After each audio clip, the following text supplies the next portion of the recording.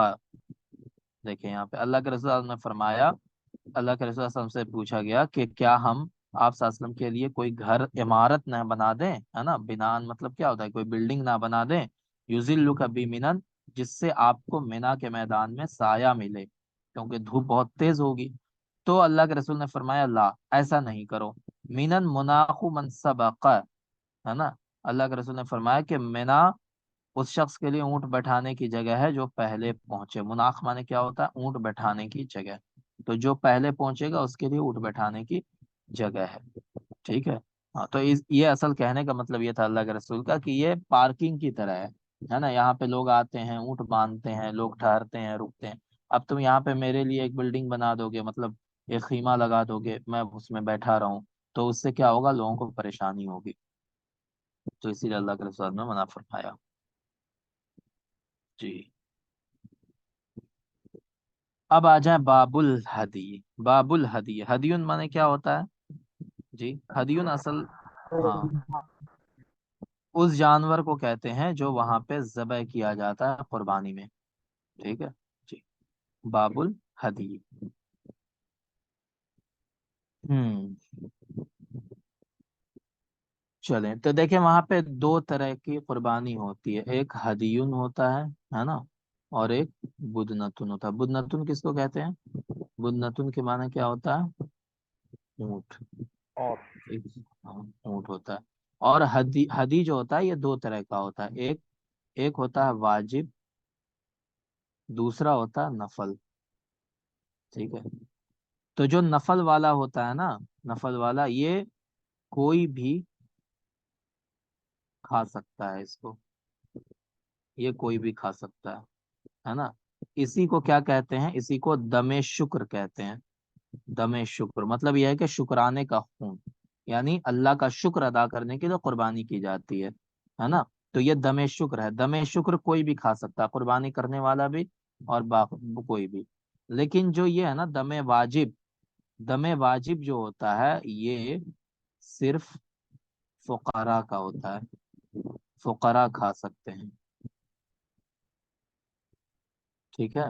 فقراء کھا سکتے ہیں، ہے نا۔ اور دم کب کب واجب ہوتا ہے بتائیں؟ جب کوئی واجب عمل چھوٹ جائے۔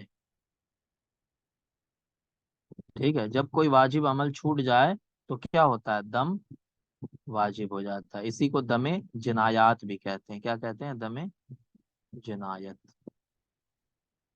ٹھیک ہے نا؟ واجب عمل اگر کوئی چھوٹ جاتا ہے تو دم واجب ہوتا ہے۔ اسی طرح اگر فرض میں تاخیر ہو جاتی ہے نا، فرض بھول گیا ادا کرنا، تو اس میں بھی کیا ہے؟ دم واجب ہوتا ہے۔ تو اگر واجب دم ہے، ہدی واجب ہے، تو اس کو صرف فقراء کھا سکتے ہیں۔ لیکن اگر دم شکر ہے تو وہ کوئی بھی کھا سکتا ہے، جیسے اللہ کے رسول صلی اللہ علیہ وسلم نے بھی کھایا تھا۔ چلیں بس یہی بات ہے۔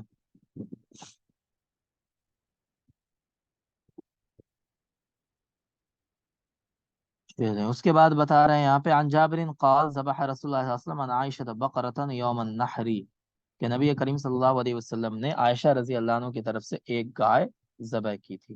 ٹھیک ہے؟ ایک گائے حضرت عائشہ کی طرف سے ذبح کی تھی اللہ کے رسول صلی اللہ علیہ وسلم نے۔ تو اس سے پتہ چلا کہ کسی کی جانب سے ذبیحہ کیا جا سکتا ہے۔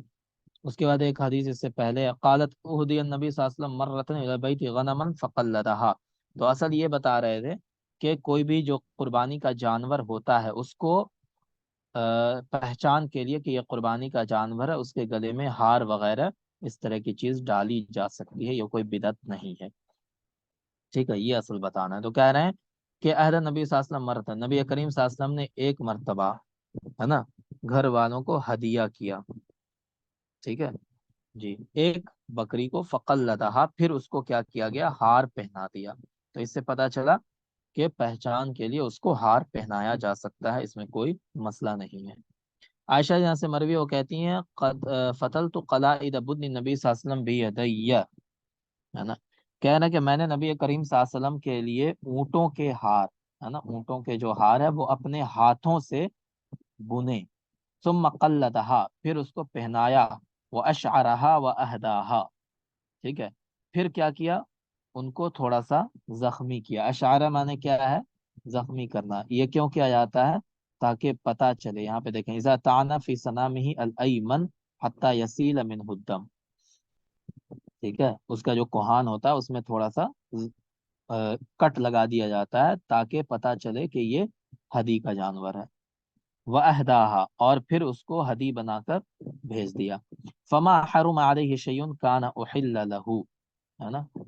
تو یہاں پہ بتا رہے ہیں فَمَا حَرُمَ عَلَيْهِ شَيْءٌ، ان کے اوپر کوئی چیز حرام نہیں ہوئی، كَانَ أُحِلَّ لَهُ، جو چیز کے حلال کی گئی تھی۔ یہ کب کا واقعہ تھا؟ یہ تھا 9 کا واقعہ، 9 ذوالحج کا۔ 9 ذوالحج میں کون گئے تھے حج کے لیے بتائیں؟ ابو بکر رضی اللہ عنہ گئے تھے، ہے نا، ابو بکر رضی اللہ عنہ۔ اللہ کے رسول صلی اللہ علیہ وسلم اس سال حج کے لیے نہیں گئے تھے، تو اللہ کے رسول صلی اللہ علیہ وسلم نے اپنا جانور ہدی کے لیے بھیج دیا تھا وہاں پر۔ ٹھیک ہے، خود نہیں گئے تھے لیکن جانور بھیج دیا تھا۔ تو یہ حدیث اصل میں حضرت ابن عباس رضی اللہ عنہ کا یہ ماننا تھا کہ اگر کوئی انسان ہدی کا جانور حاجیوں کے ساتھ بھیجتا ہے اور خود حج پر نہیں جاتا ہے تو بھی حج کے دنوں میں وہ سارا کام اس پر حرام ہو جائے گا جو احرام باندھنے کے بعد حرام ہوتا ہے۔ تو حضرت عائشہ کی یہ حدیث ان کے خلاف دلیل ہے۔ اس حدیث میں کیا کہا گیا کہ اللہ کے رسول نے بھیجا حضرت ابوبکر کے ساتھ، لیکن اللہ کے رسول پر کوئی چیز حرام نہیں ہوئی، ہے نا؟ تو یہ ان کے خلاف دلیل ہے کہ اگر کوئی انسان حاجیوں کے ساتھ اپنا جانور بھیجتا ہے تو بھی وہ احرام میں نہیں ہوتا ہے، احرام کی حالت میں نہیں ہوتا ہے۔ جی، یہاں پہ ایک حدیث لائی گئی، نبی ہو رہا تھا ان رسول اللہ صلی اللہ علیہ وسلم رعا رجلا یسوق بدنۃ، نبی کریم صلی اللہ علیہ وسلم نے ایک آدمی کو دیکھا، وہ جو قربانی کا اونٹ تھا اس کو ہکا رہا تھا۔ فقال، تو اللہ کے رسول نے فرمایا ارکبھا، اس پر بیٹھ جاؤ۔ فقال، تو اس نے کہا انہا بدنۃ، یہ تو قربانی کا ہے اونٹ۔ تو اللہ کے رسول نے فرمایا بیٹھ جاؤ اس پر۔ فقال، اس نے کہا یہ تو قربانی کا۔ اللہ کے رسول نے فرمایا تمہاری بربادی ہو، میں کہہ رہا ہوں بیٹھ جاؤ اس پر، ٹھیک ہے؟ تو یہ بات انہوں نے دوسری مرتبہ یا تیسری مرتبہ میں بولی۔ تو پتہ یہ چلا کہ اگر قربانی کا جانور ہے تو اس پر سواری کی جا سکتی ہے، لیکن یہ سواری کرنا کب ہے؟ ضرورت کی بنیاد پہ۔ امام حنیفہ کیا کہتے ہیں؟ ضرورت کی بنیاد پر، بلا ضرورت قربانی کے جانور پر سواری نہیں کی جا سکتی ہے، ٹھیک ہے جی۔ اس کے بعد آگے چلیں۔ عن ابن عمر انه تعالى رجل قد اناق بدنته ينحرها قال ابعثها قياما مقيدة سنة محمد صلی اللہ علیہ وسلم۔ جی، تو یہاں پہ کیا ہے؟ ابن عمر سے مروی ہے، وہ کہتے ہیں کہ ایک آدمی جو ہے، ایک آدمی آیا، قد اناق بدنته، ایک منٹ رکیے گا بس۔ جی، ابن عمر سے مروی ہے انه تعالی رجل، ہے نا، کہ ایک آدمی کے پاس انہوں نے بھیجا، قد اناق بدنته ينحرها، تو وہ ایک اونٹنی، اس کے پاس اونٹنی تھی قربانی والی جس کو قربانی کے لایا تھا، تو انہوں نے کہا ابعثها قیاما مقیدا سنت محمد صلی اللہ علیہ وسلم، کہ اس کو محمد صلی اللہ علیہ وسلم کے طریقے کے مطابق کھڑے کھڑے، ہے نا، نحر کرو، اور اس کے پاؤں کو باندھ کر کے۔ تو چونکہ نحر کا طریقہ کیا ہوتا ہے، اونٹنی کو نحر کا طریقہ کیا ہوتا ہے بتائیں؟ نحر ایک ہوتا ہے نحر، ایک ہوتا ہے ذبحن، دونوں میں فرق کیا ہے جلدی سے بتائیں؟ نحر کسے کہتے ہیں؟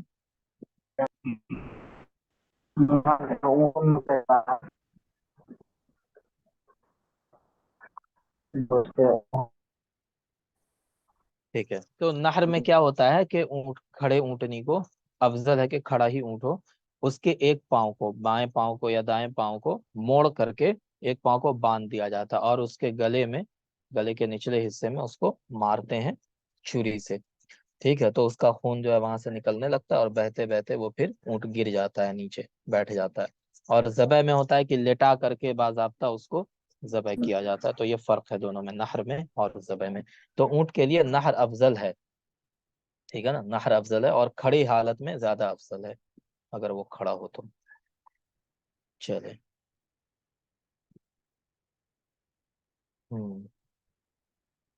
اس کے بعد دیکھیں یہاں پہ ایک حدیث عن عبداللہ ابن قرط عن النبی صلی اللہ علیہ وسلم قال ان اعظم الایام عند اللہ یوم النحر ثم یوم القر۔ تو یہاں پہ جو یوم القر آیا اس کی وجہ سے یہ حدیث ہم نے پڑھی ہے، کہ اللہ کے رسول صلی اللہ علیہ وسلم نے فرمایا کہ دنوں میں بڑا دن اللہ کے نزدیک کون سا ہے؟ قربانی کا دن ہے۔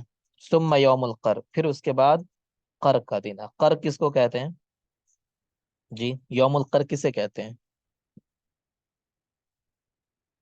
نہیں پتا؟ دیکھیں، قال ثور وهو اليوم الثانی، یوم القر کسے کہتے ہیں؟ یوم الثانی کو۔ جو یوم النحر کسے کہتے ہیں؟ 10 ذی الحجہ کو۔ اور جو اس کے بعد کا جو اگلا دن ہوتا ہے نا، اس کو کیا کہتے ہیں؟ یعنی 11ویں تاریخ جو ہوتی ہے اس کو یوم القر کہتے ہیں۔ تو سب سے بہتر یوم النحر کو قربانی کرنا ہے، پھر یوم القر کو، تو یہ یاد رکھیے گا، یوم القر۔ قال وقرب رسول اللہ صلی اللہ علیہ وسلم بدنات 5 او 6 فتفقن یزدلفن الیہ بایتہن یبدأ۔ اب کہہ رہے ہیں کہ نبی کریم صلی اللہ علیہ وسلم کے نزدیک 5 یا 6 اونٹ تھے، ہے نا؟ تو نبی کریم صلی اللہ علیہ وسلم جو اونٹوں نے اللہ کے رسول کے قریب ہونا شروع کیا تاکہ کسی کو ان میں سے پہلے ذبح کریں، ٹھیک ہے؟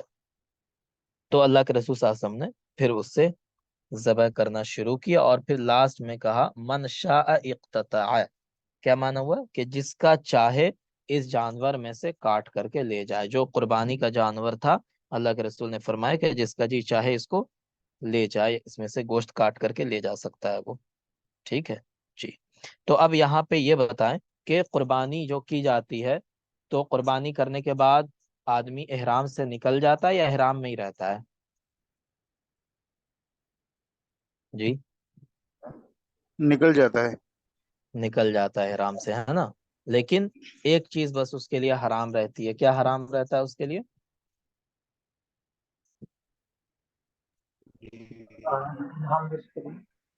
صرف بیوی جو ہے اس کے لیے حرام ہوتی ہے، باقی ساری چیزیں اس کے لیے حلال ہو جاتی ہیں۔ اور جب وہ طواف کر لے گا، طواف افاضہ، تو پھر ساری چیزیں حلال ہو جائیں گی اس کے لیے۔ اب یہاں پہ ایک باب ہے، باب الحلقی، مطلب سر مڈانے۔ سر مڈانا جو ہے، دو چیزیں اس میں، ایک ہے سر منڈوانا، ہے نا، اور دوسرا ہے بال کتروانا، مطلب چھوٹا کروانا، قصر جس کو کہتے ہیں عربی میں۔ ٹھیک ہے، ایک ہے قصر اور ایک ہے حلق، یہ دونوں جائز ہے۔ ٹھیک ہے، اور حلق جو ہے یہ زیادہ افضل ہے، یہ افضل ہے، اور اگر کوئی یہ کرتا ہے تو بھی جائز ہے۔ ٹھیک ہے نا جی، دونوں جائز ہے۔ اور عورتوں کے لیے صرف یہ ہے نا، صرف قصر ہے عورتوں کے لیے، ان کے لیے حلق نہیں، حلق جائز نہیں ان کے لیے۔ ٹھیک ہے، اور قصر بھی جو ہے وہ کتنا ہے بتائیں؟ قصر کتنا ہے ان کے لیے؟ ایک انگلی کے برابر، ایک انگلی کے برابر، امام حنیفہ کے یہاں بس یہی ہے کہ ایک انگلی کے برابر بھی اگر وہ بال کٹوا لیتی ہیں اپنا تو وہ ان کے لیے کافی ہے۔ ٹھیک ہے جی، چلے۔ ابن عمر سے مروی وقت کہتے ہیں ان رسول اللہ صلی اللہ علیہ وسلم حلق رأسه فی حجۃ الوداع، نبی کریم صلی اللہ علیہ وسلم نے حجۃ الوداع میں اپنا سر مڑوایا۔ واناس من اصحابہ، اور کچھ صحابہ نے مڑوایا۔ وقصر بعضهم، اور بعض لوگوں نے صرف کیا کیا؟ منڈوایا نہیں بلکہ بال کو صرف چھوٹا کروایا، کتروایا۔ ٹھیک ہے جی، چلیں تو سر منڈوانا جو ہے یہ کیا ہے؟ افضل ہے، اور چھوٹا کروانا یہ بھی جائز ہے۔ بس یہی ہے اس میں۔ اب یہاں پہ دیکھیں، نہا رسول اللہ صلی اللہ علیہ وسلم ان تحلق المرأة رأسها، نبی کریم صلی اللہ علیہ وسلم نے عورتوں کو سر منڈوانے سے منع فرمایا، ہے نا؟ تو اسی حدیث کی بنیاد پہ پتہ چلتا ہے کہ عورتوں کے لیے سر منڈوانا ممنوع ہے، ان کے لیے جائز نہیں ہے نا؟ تو اب کیا کریں؟ وہ جب احرام سے نکلیں، ہے نا، تو ان پر سر منڈوانا واجب نہیں بلکہ حرام ہے بالکل۔ بالوں کا چھوٹا کروانا، قصر کروانا واجب ہے۔ ٹھیک ہے، اور وہ کتنا کروائیں گی بتائیں؟ قصر کتنا کروائیں گی؟ ایک انگلی کے برابر، ایک انگلی کے برابر اگر وہ سر کا بال چھوٹا کروا لیتی ہیں تو بس اتنا ہی جائز ہے ان کے لیے۔ ٹھیک ہے، چلیں وہی اللہ کے رسول نے فرمایا لیس علی النساء الحلق انما علی النساء التقصیر، تو تقصیر کے معنی وہی ہے، بال چھوٹا کروانا۔ جی، اب یہاں پہ ایک باب آیا، باب فی التحلل ونقلہم بعض الاعمال علی بعض، ہے نا جی۔ یہ کیا ہے؟ یہ ہے کہ اگر کوئی کام آگے پیچھے ہو جائے حج کے دوران، ہے نا، دیکھیں چار چیز ہے، چار چیزیں ہیں، چار چیز ترتیب سے ہوگی، ترتیب سے ہوگی حج میں، چار چیز جو ہے وہ ترتیب سے ہوگی۔ سب سے پہلے کیا ہوگا بتائیں جلدی سے؟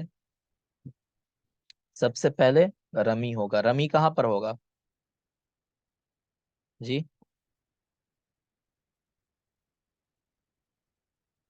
رمی کہاں پر ہوگا؟ کس جمرہ پر بتائیں؟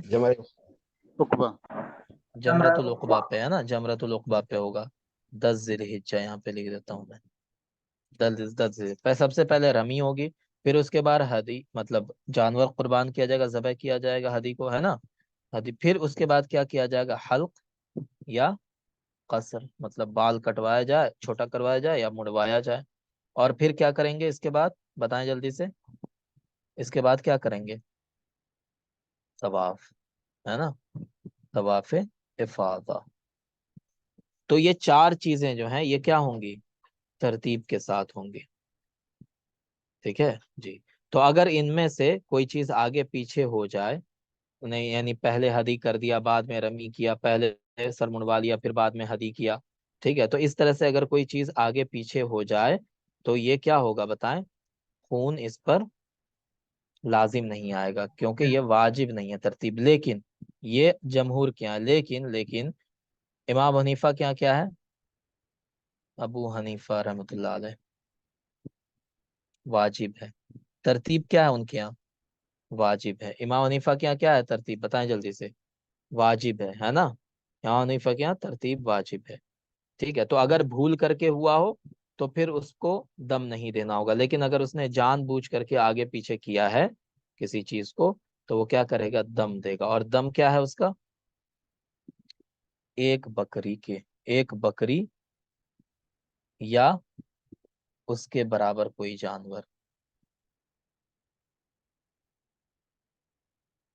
کوئی جانور ذبح کرے. اب بتائیں یہ جو ذبیحہ ہوگا اس میں سے وہ کھا سکتا ہے ذبح کرنے والا؟ جی نہیں. نہیں کھا سکتا ہے نا، اس کو نہیں کھا سکتا ہے. جی کیونکہ یہ دم واجب ہے. چلیں تو یہ حنیفہ کیا ہے، لیکن جمہور کا مسلک یہی ہے کہ اگر کوئی چیز آگے پیچھے ہو جائے تو اس پر دم واجب نہیں ہوتا ہے. بس یہی بات ہے. یہاں پہ دیکھیں حدیث بھی ہے. کیا ہے؟ وفی روایت مسلمین اتاہ رجل، ایک آدمی اللہ کے رسول کے پاس آیا، اس نے کہا حلقت قبل ان ارمیہ، میں نے رمی کرنے سے پہلے اپنا سر منڈوا لیا ہے. تو اللہ کے رسول نے فرمایا ارمی ولا حرج، اب جا کے رمی کر لو، کوئی مسئلہ نہیں ہے. وتاہ آخر، دوسرا آدمی اس نے کہا افضت الی البیت قبل ان ارمی، میں نے رمی کرنے سے پہلے طواف افاضہ کر دیا ہے. اللہ کے رسول نے فرمایا ارمی ولا حرج، اب جا کے رمی کر لو، کوئی مسئلہ نہیں ہے. ٹھیک ہے جی. تو یہ جو ولا حرج اللہ کے رسول نے فرمایا، تو اسی کی وجہ سے کیا ہے یہ بات کہی جاتی ہے کہ اگر ترتیب آگے پیچھے ہو جائے تو یہ واجب نہیں ہے ترتیب. جی بس یہی چیز ہے اور کچھ نہیں ہے. اب دیکھیں یہاں پہ باب خطبت یوم النحر ورمی ایام التشریق والتودیع، ہے نا. اس میں وہی ساری چیزیں بیان کی گئی ہیں. کیا کہ اللہ کے رسول صلی اللہ علیہ وسلم یوم نحر کو جو اللہ کے رسول نے خطبہ دیا تھا کیا دیا تھا، ہے نا. پھر ایام تشریق اور تودیع یعنی جب الوداع کہا تھا تو کیا کہا تھا. تو بس وہی واقعہ ہے جو ہم پڑھ چکے ہیں پہلے، اس میں کچھ نیا نہیں ہے. ٹھیک ہے چلیں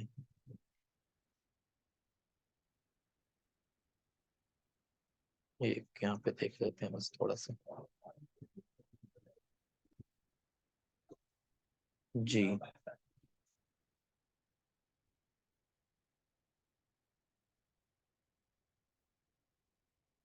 یہ والی دیکھیں یہاں پہ لکھا ہوا ہے عن عائشہ قالت حادث صفیۃ لیلۃ النفر، کہ حضرت صفیہ رضی اللہ عنہ جو تھی وہ حائضہ ہو گئی، ہے نا. فقالت، انہوں نے کہا ما ارانی الا حابستکم، کہ میں تم لوگوں کو مدینہ کی طرف جانے سے نہیں روک سکتی. قال نبی صلی اللہ علیہ وسلم عقری حلقی، تو اللہ کے رسول صلی اللہ علیہ وسلم نے کیا فرمایا؟ عقری حلقی اطافت یوم النحر، ہے نا. تو اللہ کے رسول صلی اللہ علیہ وسلم نے فرمایا کہ اللہ اسے ہلاک کرے، زخمی کرے، ہے نا، کہ چلو اب رکنے کی ضرورت نہیں ہے. ٹھیک ہے. ثم قال فنفری. جی آپ صلی اللہ علیہ وسلم نے فرمایا کہ اللہ تعالیٰ اسے ہلاک کرے، زخمی کرے، ہے نا. کیا اس نے قربانی کے دن طواف نہیں کیا تھا؟ تو یہاں پہ اصل یہ بتانا چاہ رہے ہیں کہ ہم نے پڑھا تھا کہ طواف وداع کیا ہے. بتائیں طواف وداع کیا ہے؟ واجب ہے. ٹھیک ہے. لیکن اگر وہ کوئی جنبی یا حائضہ تو اس کے لیے واجب نہیں ہے. بنا طواف وداع کے بھی وہ وہاں سے نکل سکتے ہیں. سوری واجب نہیں ہے. وہی حدیث ہے یہاں پہ حضرت صفیہ رضی اللہ عنہ کی. ٹھیک ہے نا جی. بنا طواف وداع کے بھی جا سکتے ہیں.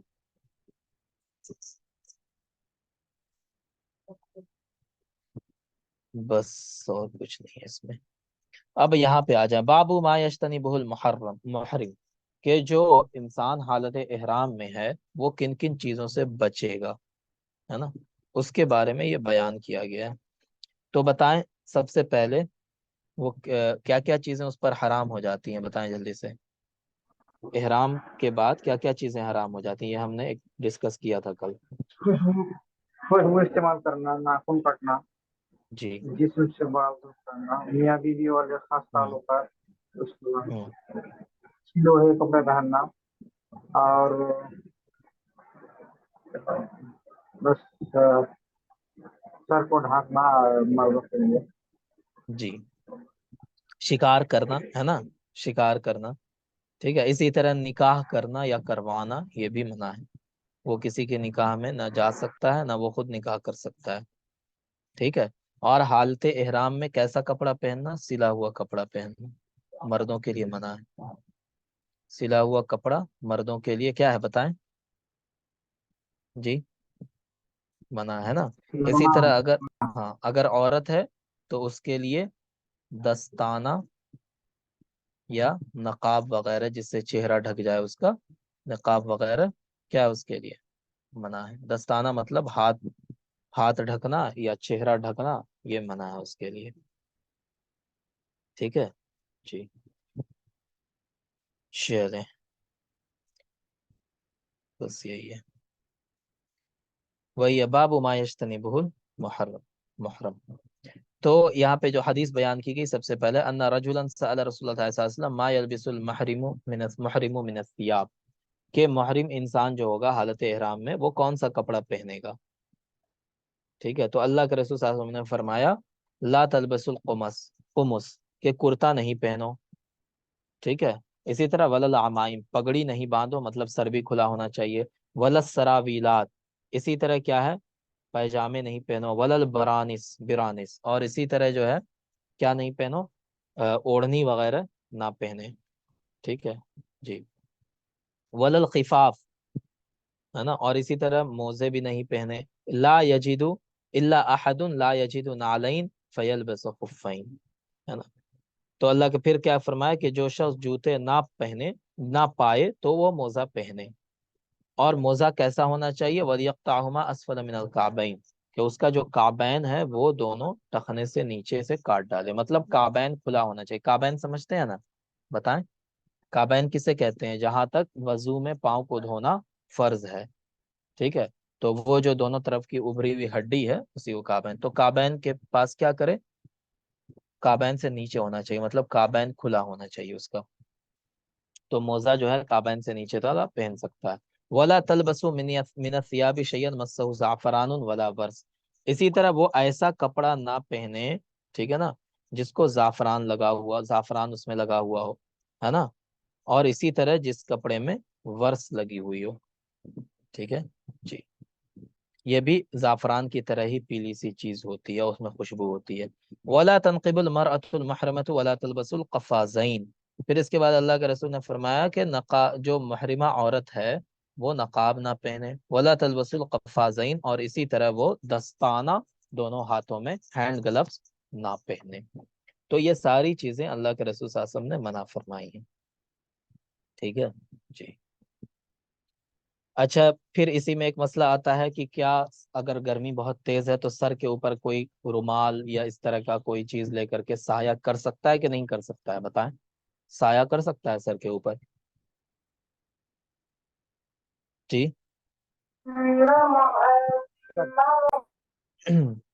سایہ کرنے کی اجازت ہے نا، سایہ کر سکتا ہے. ٹھیک ہے. بس اس کے سر میں وہ چیز ٹچ نہیں ہونی چاہیے، ہے نا. تو اس چیز سے سایہ کر سکتا ہے. اس کی حدیث بھی آئے گی آگے. ٹھیک ہے جی. چلیں بس یہی ہے.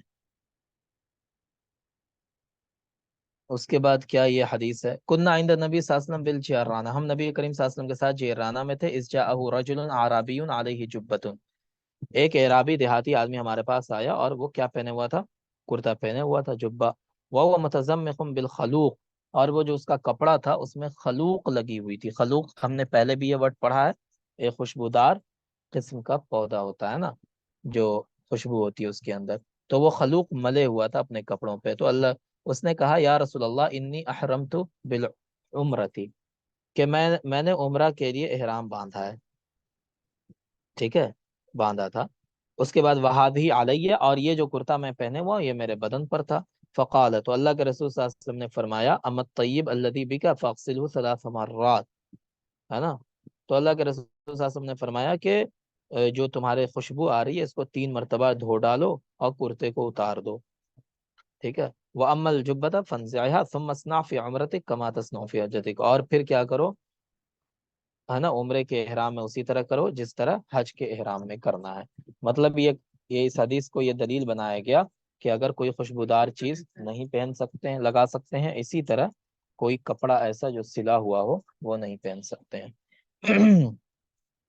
اللہ کے رسول صلی اللہ علیہ وسلم نے فرمایا، لا ينکح المحرم ولا ينکح، ہے نا، وہ نہ خود نکاح کرے گا اور نہ نکاح کروائے گا، ولا یخطب، اور نہ ہی کسی کا پیغام دے گا. ٹھیک ہے. تو ان سب سے اللہ کے رسول صلی اللہ علیہ وسلم نے منع فرمایا ہے. ٹھیک ہے نا جی. تو یہ تینوں جو منع ہے یہ کیا ہے؟ نہیں تنزیہی ہے. ٹھیک ہے. مکروہ تنزیہی ہے، یہ مکروہ تنزیہی ہے. تو احناف کے یہاں جو ہے اس کو شادی کی اجازت حاصل ہے، وہ شادی کر سکتا ہے، لیکن وہ مطلب تنہائی نہیں اختیار کرے گا، شادی کر سکتا ہے، نکاح کر سکتا ہے. ٹھیک ہے جی.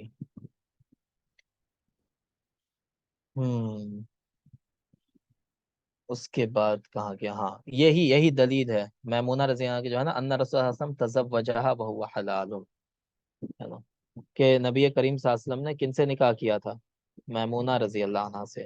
حضرت میمونہ سے حالت احرام میں اللہ کے رسول صلی اللہ علیہ وسلم نے نکاح کیا تھا. یہاں پہ تزوج میمونہ وهو محرم، اللہ کے رسول نے میمونہ سے نکاح کیا اس حال میں کہ وہ کیا تھی؟ وہ اللہ کے رسول کیا تھے بتائیں؟ اللہ کے رسول صلی اللہ علیہ وسلم حالت احرام میں تھے. تو اسی کو دلیل بنا کر کے احناف یہ کہتے ہیں کہ اجازت ہے، لیکن جو اللہ کے رسول نے چونکہ منع فرمایا تو مکروہ تنزیہی ہے، لیکن نکاح کر سکتا ہے. سر اوپر ٹھیک ہے. والے حدیث میں تو محرم دکھا رہے ہیں. ہاں، تزوج میمونہ وہو محرم، ہے نا، اللہ کے رسول نے میمونہ سے نکاح کیا جب وہ حالت احرام میں تھے. تو اسی کو دلیل بنا کر کے احناف کہتے ہیں کہ حالت احرام میں نکاح کرنا جائز ہے، لیکن جو منع کیا اللہ کے رسول نے اوپر میں کہ لا ينکح المحرم ولا ينکح ولا یخطب، تو یہ مکروہ تنزیہی ہے، اسی لیے احناف کے ہیں. ٹھیک ہے. نکاح کرنا مکروہ تنزیہی ہے. کیوں اسی حدیث کی وجہ سے، کیونکہ اللہ کے رسول نے حضرت میمونہ سے نکاح کیا تھا حالت احرام میں.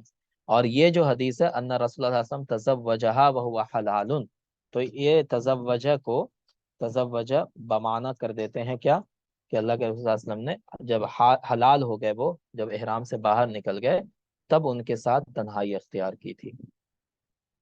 ٹھیک ہے. تو حالت احرام میں نکاح کر لیا تھا، لیکن تنہائی حالت احرام سے نکلنے کے بعد اختیار کی تھی. سمجھ گیا نا؟ بتائیں. جی سر.